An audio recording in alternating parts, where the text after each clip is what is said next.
Hello বন্ধুরা, সবাই কেমন আছো? আশা করি সবাই খুব ভালো আছে, আর আমি খুব ভালো আছি। আর আমি বিজয় চলেছি আমার একটি নতুন ব্লগ। তো আজকে যাব আমার এক বন্ধুর বাড়ি, কালী পুজো, ওর বিয়ে উপলক্ষে কালী পুজো। আর পরের দিন রয়েছে মনসা পুজো, সেই উপলক্ষে আমরা মন্দিরটা ডেকোরেশন করব। আমার অন্যান্য ফ্রেন্ডরাও চলে এসেছে। আমি এক্ষুনি বেরিয়ে যাব। আর সত্যি কথা বলতে পুজোটা হচ্ছে অনেক দিন আগে, আজকে জাস্ট এডিট করে পোস্ট করব।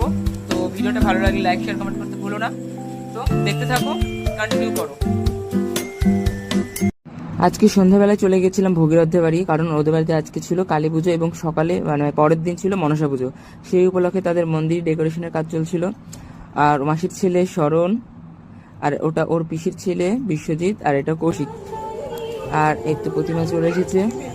এখন প্রতিমা বরণের পালা, বরণের তোড়জোড় চলছে ভিতরে, সব বরণ ডালা আনতে গেছে।